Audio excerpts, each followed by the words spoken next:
53 ಶ್ಲೋಕ ಆಗಿತ್ತು. 54ನೇ ಶ್ಲೋಕ.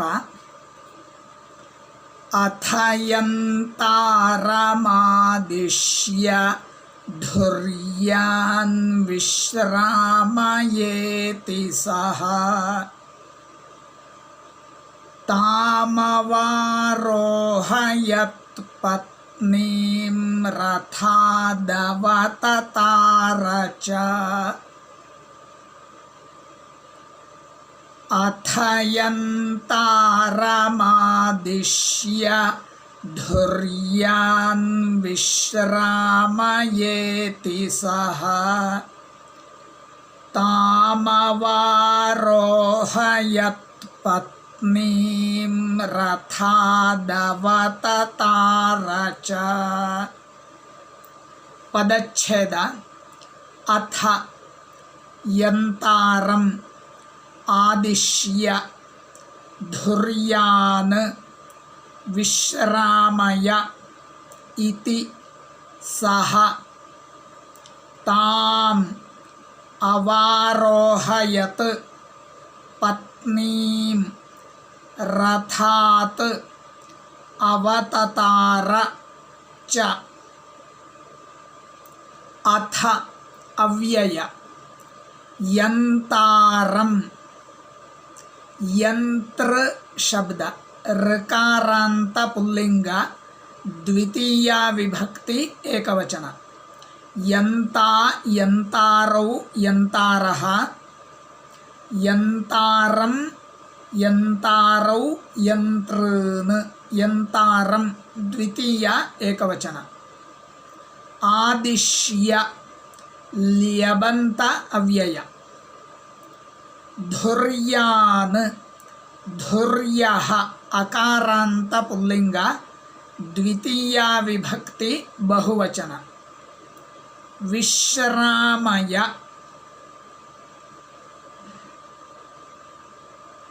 ಇದು ಲೋಟ ಲಕಾರ ಮಧ್ಯಮ ಪುರುಷ ಏಕವಚನ. ಇದನ್ನು ನಿಜಂತ ಅಂತ ಕರೀತಾರೆ. ಈ ಧಾತುವಿನಲ್ಲಿ 2 ಕ್ರಿಯಾಪದಗಳು ನಿಜಂತದ ರೂಪಗಳಾಗಿವೆ. ನಿಜಂತ ಕ್ರಿಯಾಪದದ ರೂಪಗಳು. ನಿಜಂತ ಅಂದರೆ ಏನು, ಅದರ ಬಗ್ಗೆ ಸ್ವಲ್ಪ ಪರಿಚಯವನ್ನು ಮಾಡ್ತೇನೆ. ಶುದ್ಧ ಧಾತು ಯಾವುದಿರುತ್ತೋ ಅದಕ್ಕೆ ಪ್ರೇರಣೆ ಇನ್ನೊಬ್ಬ ನೀಡ್ತಾ ಇದ್ದಾನೆ ಅಂತಾದರೆ ಆಗ ನಿಚ್ಚ ಪ್ರತ್ಯಯ ಬರುತ್ತೆ. ಅದನ್ನು ನಿಜಂತ ಧಾತು ಅಂತ ಕರೀತಾರೆ. ಪ್ರೇರಣೆ ಅಂತಂದರೆ ಕನ್ನಡದ ಪ್ರೇರಣೆ ಅಲ್ಲ, ಮಾಡಿಸುವವನು ಅಂತ ಅರ್ಥ. ಮಾಡಿಸುವವನು ಎಂಬ ಅರ್ಥದಲ್ಲಿ ನಿಚ್ಚ ಪ್ರತ್ಯಯ ಬರುತ್ತೆ. 4-5 ಉದಾಹರಣೆಗಳನ್ನು ಹೇಳ್ತೇನೆ. ಲಿಖತಿ ಅಂದರೆ ಬರೆಯುತ್ತಾನೆ. ಲೇಖಯತಿ ಅಂದರೆ ಬರೆಸುತ್ತಾನೆ. ಅವನು ಬರೆಯಲ್ಲ, ಬರಿ ಅಂತ ಹೇಳಿ ಬೇರೆಯವರ ಕೈಯಿಂದ ಬರೆಸ್ತಾನೆ. ಅದು ಲೇಖಯತಿ ಆಗತ್ತೆ. ಲೇಖಯತಿ ಎಂಬುದು ನಿಜಂತದ ರೂಪ, ನಿಜಂತ ಕ್ರಿಯಾಪದ. ಪಠತಿ ಇರುತ್ತೆ. ಪಾಠಯತಿ ಪಾಠಯತಿ ಎಂಬುದು ನಿಜಂತ, ಅಂದರೆ ಓದುವಂತೆ ಮಾಡುವುದು ಅಂತ ಅರ್ಥ. ಓದುವಂತೆ ಮಾಡುತ್ತಾನೆ. ನಾವು ಜನರಲ್ಲಾಗಿ ಹೇಳುವಾಗ ಪಾಠ ಮಾಡ್ತಾನೆ ಅಂತ ಹೇಳ್ತೇವೆ. ಆದರೆ ಪಾಠಯತಿ ಅಂದರೆ ಓದುವಂತೆ ಮಾಡುವುದು. ಲೇಖಯತಿ ಬರೆಯುವಂತೆ ಮಾಡುತ್ತಾನೆ. ಪಾಯಯತಿ ಕುಡಿಸುತ್ತಾನೆ ಅಥವಾ ಕುಡಿಸುತ್ತಾಳೆ. ಸಣ್ಣ ಮಗು ಇರುತ್ತೆ, ಅದು ಲೋಟ ಹಿಡ್ಕೊಂಡು ಹಾಲನ್ನು ಕುಡಿಯಲ್ಲ. ಅಮ್ಮ ಸ್ವಲ್ಪ ಸ್ವಲ್ಪ ಬಾಯಿಗೆ ಹಾಕಿ ಕುಡಿಸ್ತಾಳೆ. ಆಗ ಏನಾಗುತ್ತೆ, ಅಮ್ಮನನ್ನೇ ಕರ್ತೃಪದವನ್ನಾಗಿ ಇಟ್ಟುಕೊಂಡಾಗ ಪಿಬತಿ ಅಂತ ಹೇಳೋಕ್ಕಾಗಲ್ಲ.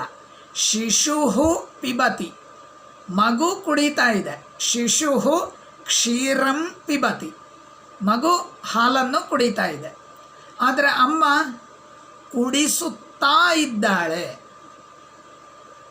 ಪಾಯಯತಿ ಅಂತ ಆಗತ್ತೆ.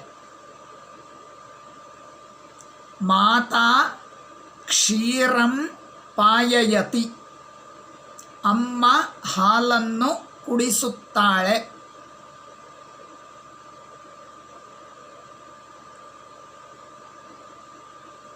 ಗಮಯತಿ, ಪುತ್ರಂ ಗ್ರಾಮಂ ಗಮಯತಿ, ಮಗನನ್ನು ಹಳ್ಳಿಗೆ ಕಳುಹಿಸುತ್ತಾನೆ, ಹೋಗುವಂತೆ ಮಾಡುತ್ತಾನೆ ಅಂದರೆ ಕಳುಹಿಸುತ್ತಾನೆ. ಇದೆಲ್ಲ ನಿಜಂತ. ನೀವು ಗಚ್ಚತಿ ಅಂದರೆ ಮಾಮೂಲಿ ರೂಪ ಆಯಿತು. ಗಮಯತಿ ಅಂದರೆ ಕಳಿಸುತ್ತಾನೆ, ಇದು ನಿಜಂತ. ಪಿಬತಿ ಕುಡಿಯುತ್ತಾನೆ, ಪಾಯಯತಿ ಕುಡಿಸುತ್ತಾನೆ ಅಥವಾ ಕುಡಿಸುತ್ತಾಳೆ, ಖಾದತಿ ತಿನ್ನುತ್ತಾನೆ, ಖಾದಯತಿ ತಿನ್ನಿಸುತ್ತಾನೆ. ಈ ಖಾದಯತಿ, ಪಾಯಯತಿ, ಗಮಯತಿ ಇವೆಲ್ಲ ನಿಜಂತ ಅಂತ ಕರೀತಾರೆ ಸಂಸ್ಕೃತದಲ್ಲಿ. ಪರಿಚಯ ಆಯಿತು ಅಂತ ಅಂದ್ಕೊಂಡೆ. ಈ ರೀತಿಯ ನಿಜಂತದ 2 ರೂಪಗಳು ಈ 54ನೇ ಶ್ಲೋಕದಲ್ಲಿ ಇದೆ. ಇದನ್ನು ನೀವು ಇಂಗ್ಲೀಷಲ್ಲಿ ಹೇಳೋದು ಅಂದರೆ ನೇರವಾಗಿ ಇಂಗ್ಲೀಷಲ್ಲಿ ನಿಮಗೆ ಇಲ್ಲ, ಆ ನಿಜಂತದ ರೂಪಗಳು ಇಲ್ಲ. ಅದನ್ನು ನೀವು ಏನು ಮಾಡಬೇಕು ಅಂತಂದರೆ, make him to write, she makes him to write a story. Teacher makes him to read the lesson. Makes him to read ಅಷ್ಟನ್ನು ಸೇರಿಸ್ಕೊಂಡು ಪಾಠಯತಿ ಅಂತ ಹೇಳಬೇಕು. ಅಥವಾ makes her to read, makes her to write, makes him to eat, ಖಾದಯತಿ ತಿನ್ನಿಸುತ್ತಾನೆ. ಮಾತಾ ಶಿಶುಂ ಓದನಂ ಖಾದಯತಿ, ಮಗುವಿಗೆ ಅನ್ನವನ್ನು ಅಮ್ಮ ತಿನ್ನಿಸುತ್ತಾಳೆ. Mother makes him child to eat the rice. Makes him ಅಥವಾ makes the child to eat the rice. ಈ ಥರ makes him to go to the village. He doesn't go, just he makes him to go. It is called Nijanta in Sanskrit. Nijanta takes both forms, Parasmaipada and Atmanepada. ಅದು ಪಿಬತಿ ಅಂತ ಪರಸ್ಮೈಪದವೇ ಇರಲಿ, ಆದರೆ ನಿಜಂತಕ್ಕೆ ಬಂದಾಗ 2 ಆಗುತ್ತೆ. ಪಾಯಯತೆ ಪಾಯಯತಿ, ಗಮಯತಿ ಗಮಯತೆ, ಪಾಠಯತಿ ಪಾಠಯತೆ, ಪರಸ್ಮೈಪದಿ ಆತ್ಮನೇಪದಿ 2 ಆಗುತ್ತೆ.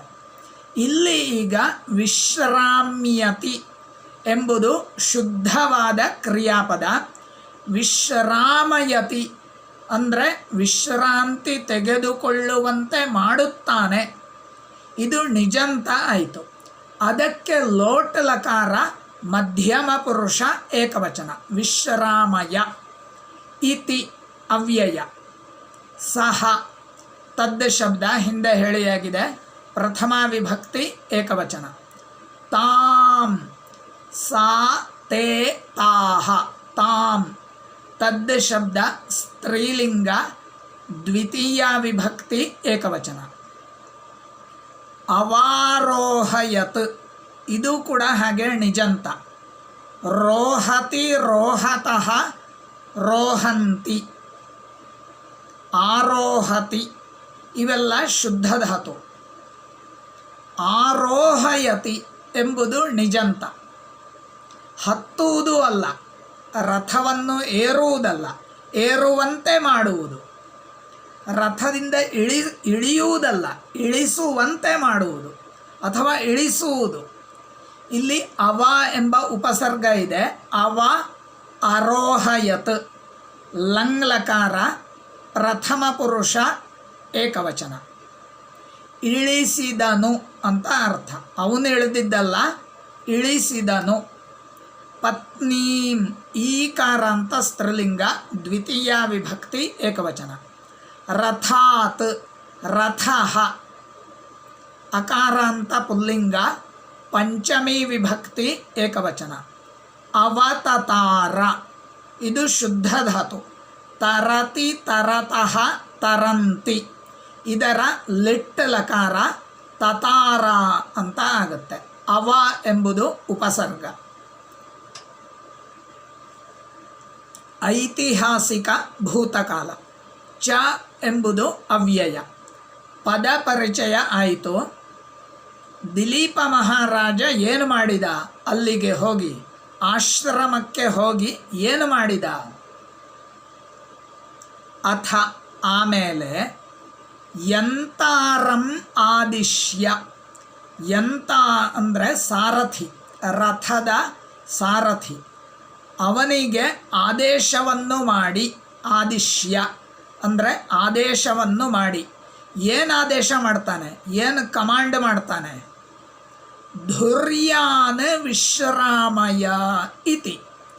ಧುರ್ಯಾನ್, ಧುರ್ಯ ಅಂತಂದರೆ ಹೊತ್ತುಕೊಳ್ಳುವವರು ಅಂತ ಅರ್ಥ.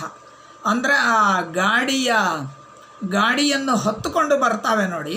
ಆದ್ದರಿಂದ ಕುದುರೆ, ಎತ್ತು ಇವುಗಳನ್ನೆಲ್ಲ ಧುರ್ಯ ಅಂತ ಕರೀತಾರೆ. ಇಲ್ಲಿ ಕುದುರೆಗಳು, ಧುರ್ಯ ಅಂದರೆ ಕುದುರೆಗಳು. ಆ ಗಾಡಿಯನ್ನು, ರಥವನ್ನು ಹೊತ್ತುಕೊಂಡು ಬಂದವುಗಳು ಕುದುರೆಗಳು. ಅವುಗಳನ್ನು ವಿಶ್ರಾಮಯ, ವಿಶ್ರಾಂತಿ ಮಾಡಿಸು ಅಂದರೆ ಅವುಗಳಿಗೆ, ಕುದುರೆಗಳಿಗೆ ವಿಶ್ರಾಂತಿಯನ್ನು ಕೊಡು. ಇತಿ ಎಂಬುದಾಗಿ ಆದಿಶ್ಯ ಆದೇಶವನ್ನು ಮಾಡಿ. ತಾಂ ಪತ್ನೀಂ ಆ ಹೆಂಡತಿಯನ್ನು ಅಂದರೆ ದಿಲೀಪ ಮಹಾರಾಜನ ಪತ್ನಿಯಾದಂತಹ ಸುದಕ್ಷಿಣೆಯನ್ನು ಅವಾರೋಹಯತ್, ರಥಾತ್ ಅವಾರೋಹಯತ್ ರಥದಿಂದ ಕೆಳಗಡೆ ಇಳಿಸಿದನು. ಅವಾರೋಹಯತ್ ಅಂದರೆ ಕೆಳಗಿಳಿಸಿದನು. ಅವತತಾರ ಚ, ಚ ಅಂದರೆ ಮತ್ತು, ಅವತತಾರ ಇಳಿದನು ಅಂತ ಅರ್ಥ.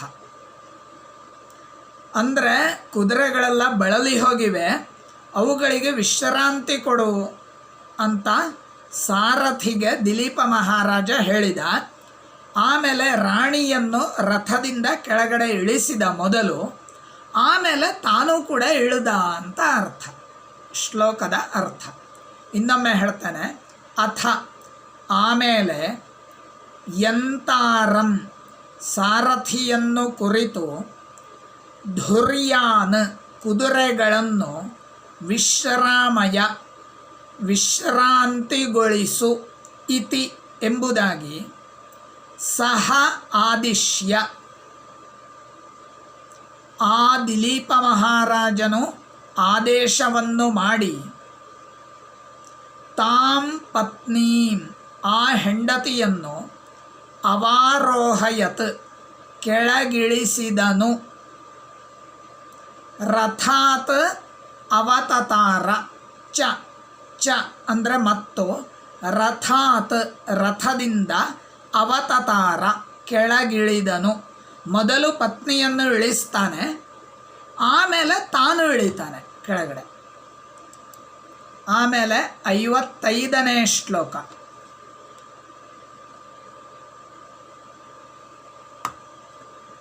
ತಸ್ಮೈ ಸಭ್ಯಾ ಸಭಾರ್ಯಾಯ ಗೋಪ್ತ್ರೇ ಗುಪ್ತ गुप्ततमेन्द्रियाः अर्हणामर्हते चक्रुर्मुनयो नयचक्षुषे ಇನ್ನೊಮ್ಮೆ ತಸ್ಮೈ ಸಭ್ಯಾಸಭಾರ್ಯಾಯ ಗೋಪ್ತ್ರೇ ಗುಪ್ತತಮೇಂದ್ರಿಯಾಃ ಅರ್ಹಣಾಮರ್ಹತೆ ಚಕ್ರುರ್ಮುನಯೋ ನಯಚಕ್ಷುಷೇ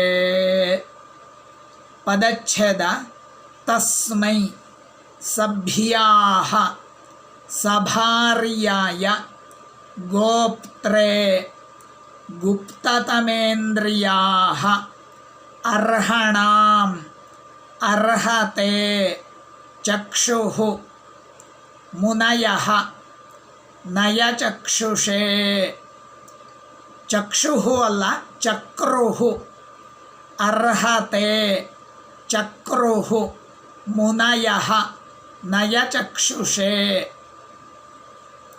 ತಸ್ಮೈ ತದ್ ಶಬ್ದ ಸಹ ತೌ ತೇ ತಸ್ಮೈ ಎಂಬುದು ಚತುರ್ಥಿ ವಿಭಕ್ತಿ ಏಕವಚನ ಸಭ್ಯಾಃ ಅಕಾರಾಂತ ಪುಲ್ಲಿಂಗ ಪ್ರಥಮ ವಿಭಕ್ತಿ ಬಹುವಚನ ಸಭಾರ್ಯಾಯ ಭಾರ್ಯಯ ಸಹಿತಃ ಸಭಾರ್ಯಃ ಇದು ಸ್ವಲ್ಪ ವಿಶೇಷ ಬಹುವ್ರೀಹಿ ಸಮಾಸ ಆಗುತ್ತೆ ಇದು ಇಲ್ಲಿ ಯಸ್ಯ ಸಹ ಅಂತ ಬರಲ್ಲ ಆದರೂ ಇದು ಬಹುವ್ರೀಹಿ ಸಮಾಸ ಅಕಾರಾಂತ ಪುಲ್ಲಿಂಗ ಚತುರ್ಥಿ ವಿಭಕ್ತಿ ಏಕವಚನ ಗೋಪ್ತ್ರೇ ಋಕಾರಾಂತ ಪುಲ್ಲಿಂಗ ಗೋಪ್ತಾ ಗೋಪ್ತಾರೌ ಗೋಪ್ತಾರಃ ಗೋಪ್ತ್ರೇ ಎಂಬುದು ಚತುರ್ಥಿ ವಿಭಕ್ತಿ ಏಕವಚನ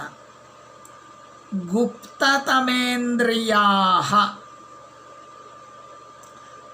ಗುಪ್ತತಮಾನಿ ಇಂದ್ರಿಯಾಣಿ ಯಸ್ಯ ಸಹ ಅಥವಾ ಯೇಷಾಂ ತೇ ಗುಪ್ತತಮೇಂದ್ರಿಯಾಃ ಬಹುವ್ರೀಹಿ ಸಮಾಸ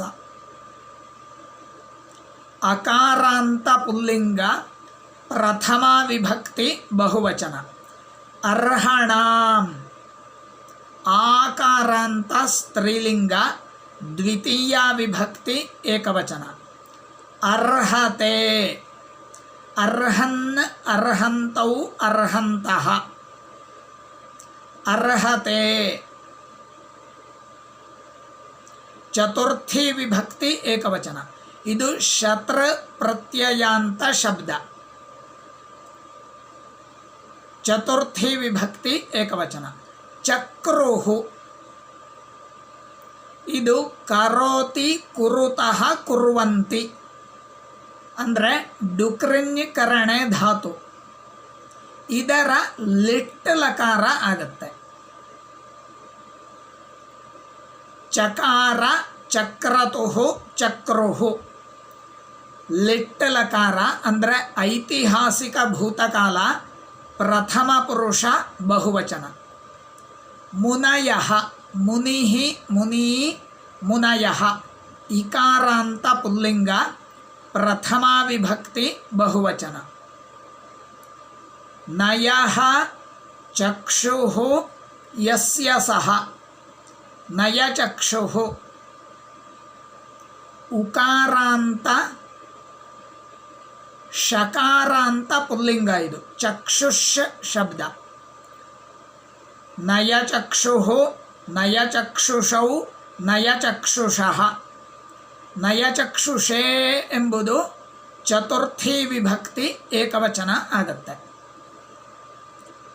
ಅಂದರೆ ರಥದಿಂದ ಇಳಿಸಿದ ತಾನು ಇಳಿದ ಅಂತ ಹೇಳಿ ಆಯಿತು ಹಿಂದಿನ ಶ್ಲೋಕದಲ್ಲಿ ಆಮೇಲೆ ಏನು ಅಂತ ಇಲ್ಲಿ ಕಾಳಿದಾಸ ವಿವರಿಸ್ತಾ ಇದ್ದಾನೆ ತಸ್ಮೈ ಅವನಿಗೆ ಅಂದರೆ ದಿಲೀಪ ಮಹಾರಾಜನಿಗೆ ಎಂತಹ ದಿಲೀಪ ಮಹಾರಾಜ ಸಭಾರ್ಯಾಯ ಭಾರ್ಯಾಯ ಸಹಿತ ತಸ್ಮೈ ಅಥವಾ ಭಾರ್ಯಾಯ ಭಾರ್ಯಯ ಸಹಿತಾಯ, ಭಾರ್ಯಯ ಸಹಿತಾಯ ಸಭಾರ್ಯಾಯ ಹೆಂಡತಿಯ ಜೊತೆಗಿರುವಂತಹ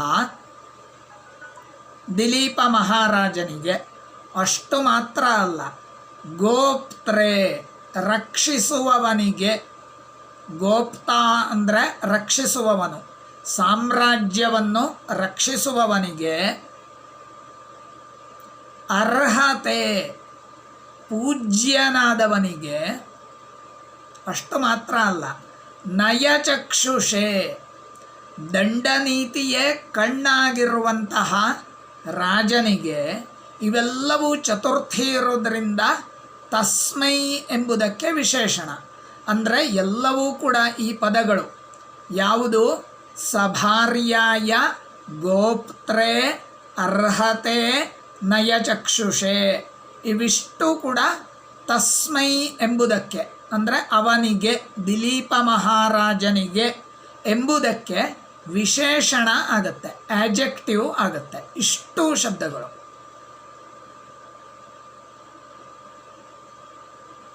ಆಮೇಲೆ ಗುಪ್ತತಮೇಂದ್ರಿಯಾ, ಚೆನ್ನಾಗಿ ಇಂದ್ರಿಯಗಳನ್ನು ನಿಗ್ರಹ ಮಾಡಿದಂತಹ, ಸಭ್ಯಾ ಸಜ್ಜನರಾದಂತಹ, ಮುನಯ ಮುನಿಗಳು ಅಂದರೆ ವಸಿಷ್ಠರ ಆಶ್ರಮದಲ್ಲಿ ಇದ್ದಂತಹ ಬೇರೆ ಮುನಿಗಳು, ಅರ್ಹಣಾಂ ಚಕ್ರುಹು ಪೂಜೆಯನ್ನು ಮಾಡಿದರು ಅಂತ ಅರ್ಥ.